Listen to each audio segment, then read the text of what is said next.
Today, I'm restringing the wire on the hex beam. I got some new wire from the Wireman. Nice looking stuff. It's the flex weave. So I'm starting here at the feed points. Just taking it apart and restringing it all the way around this guy. I've got the 20 and 17 meter one's done. Start on the 15, 12 and the 10 next. So hopefully get this thing all strung back up. Get back here far enough you can kind of see how the wires are looking. They're looking pretty good. The old wire had gotten brittle and always kept a bunch of wrinkles in it. Never would look very straight, but this stuff here is going to lay on there pretty nice. Okay, here we got them soldered up. Ready to go. I'll slide the heat shrink tube up over them.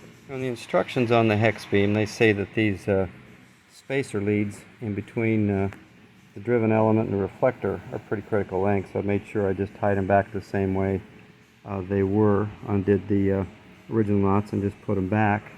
Cut all the wires to exactly the same length as they were. So this end is the reflector. It's one piece of wire. This is the driven end right here. So this will be one for each side of the dipole. This is one leg of the dipole here, and this is the other leg of the dipole, and then this is the end that's the reflector for all of it. This is the old style feed point arrangement. This is a DX Engineering hex beam. And they've got some proprietary parts that they make to make them kind of special. That tie off for the ropes on top is a cast aluminum piece. And then here's the feed point arrangement. They have a new style out now that's a single bar that takes the place of all of this. This is one of the early versions of what they used to make. And then their hub in the center here is all cast aluminum. Works quite well the way it's set up like this. Kind of makes them unique. You know, try to make your own hub. There's lots of ways to do it, but none of them seem to be quite as good as this. This looks out real good. So I have all the wires back on. So it's all strung with all new wire all the way around. And this is all 14 gauge flex weave wire from the Wireman. And nice looking stuff here. Gives it a nice look. Good wire. So the next thing will be is to get this thing moved over, get it up on a little higher pole, test it all out, make sure everything's good, and then it'll be a matter of just mounting it on the mast and wiring it all up, getting it secured and on the mast on top of the tower and stand it up. I got the hex beam up on the mast in place, and I've got to tell you, this thing really kicked my ass. Just what you need to see is a 68-year-old man standing on top of an 8-foot step ladder out in the middle of the yard trying to take that great big antenna. It's not really that heavy, 40-45 pounds, maybe less than that, but to try to slip that rod in the bottom there into the mast, and it's not wanting to cooperate. And anyway, it was certainly easier last time a couple of years ago, so something to do with getting older, I guess. Anyway, it's up. I had the rotator set to full south like you're supposed to, so I had to loosen the clamps on the rotator right there that hold the mast up, rotate the antenna to where it's pointing straight south, and I'm able to do that off the tower orientation. So I've got that all done. Got the coax hooked to it, coming down. Got a couple of wraps around the mast here, and I'll tie it off here at the top of the tower. Eventually I've got to get the loops and the wire supports all back in place. I got one that goes up in here somewhere, and then one more on each section here that I'll put in place. You can see the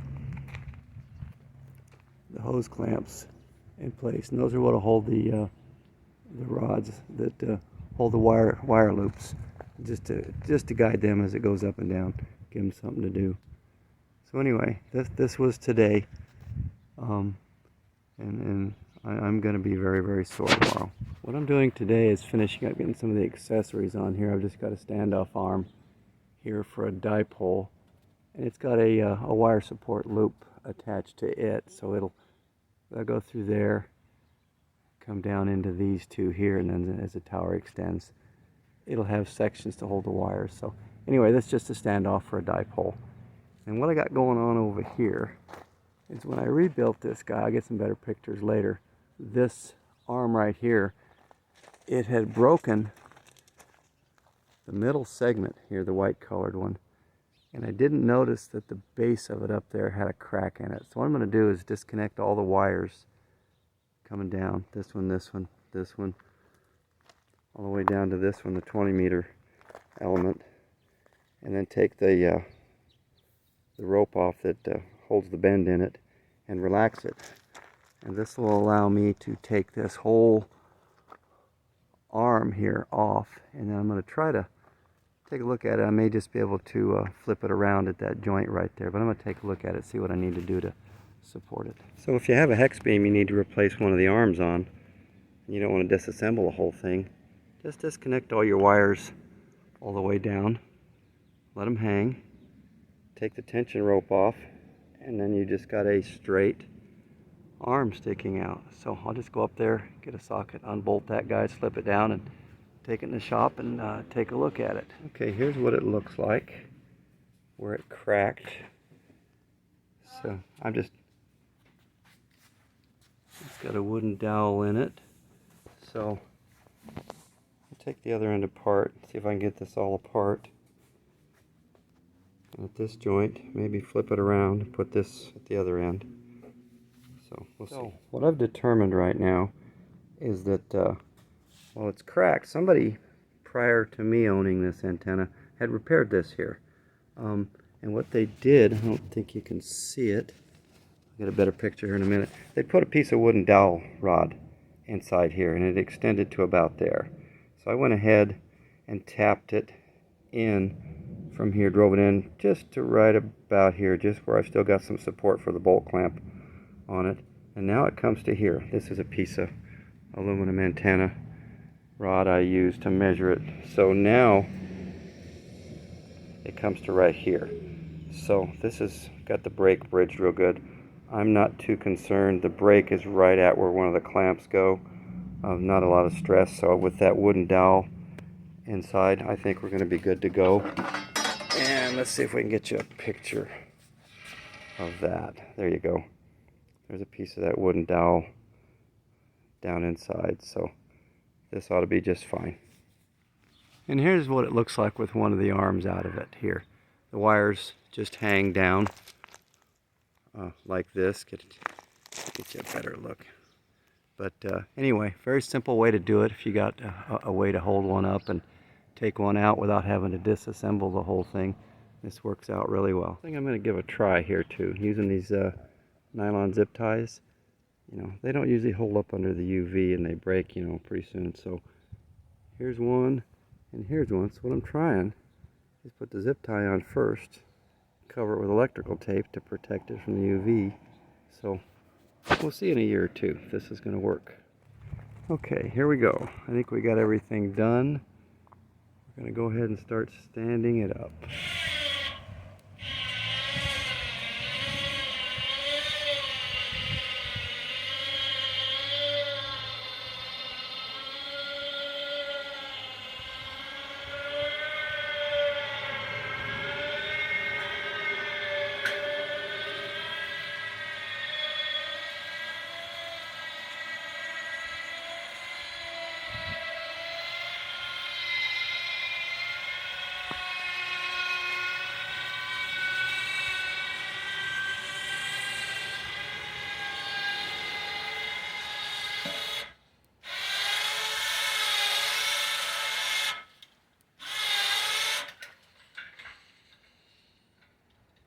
Looky there. There she is.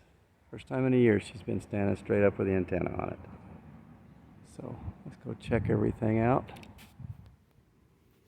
Okay, just got to put the anchor bolt in the bottom. Tip it on up a little more. There she is. All the way up. So finish some connections. We'll go inside and check it out, see how everything does. We're not going to crank it up yet. We'll do that later on, but right now I just want to go check out the antenna, make sure everything's working good on it. And then we'll come back and mess with the other stuff. Okay, here's what she looks like over the shop. Just a little quick clip. Okay, just had it down to make some final adjustments up on the hex beam. Adjusted a few things, straightened them out. Redid the wire twist on the mast up there. I don't know if you can see that. Got a good turn and a half, maybe more, for the coax to twist as it comes up. Hung a pulley on the end there so I can run a dipole up if I want. And then I've hung some guy wires on the ends of the bottom and the second section. So when I get it up, I'll start stringing them out and attaching them. So here we go.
Okay, got her standing back up. All is good. So we just need to come in here now. Attach that bolt on the nose, tighten the others up, and start securing the guy wires. So don't want it to fall over again. Okay, here I am today, putting the guy wires on the top of the second section. Got them tied down to the roof of the shop over there. Up there. Got the upper section collapsed down, setting on a hard stop so I don't have any tension on the cable itself. So this guy wire is down. I just got to finish putting some clamps on it. The one over there on the fence, I don't know if you can see it through there or not. Yeah, probably bad. Anyway, this will secure this thing really good, and eventually I'll make some cables up, attach them up to the top section, bring them down to the same points I've got here, and keep her all the way up in the air. But this is a crank-up tower. It's an old tri-stale, but it's a guide tower also. It's not meant to be a freestanding. So I've got little triangular stops you probably can't see right there at the base of the second section that it rests on. And I've got one up a little higher for the top section to rest on right now so I can let it collapse down and relax. I don't want it down all the way because then it gets into the rotor wiring and stuff, so I can't lower the top section any lower than that. So whenever I get it all the way up, the top section will set on a stop all the way up there, and I can relax the crank up cable and let the guys do all the supporting. Just wanted to show you what these stops look like. It's just a little piece of triangle that sits there in the lower section and lets it rest, the upper section rest on the cross beams of the next one. And this is what's holding the top section right now. So there's no tension on the cable. There's no load on it. So this is what she looks like.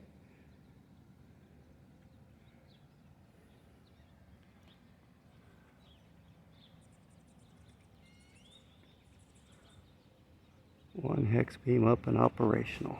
Happy days.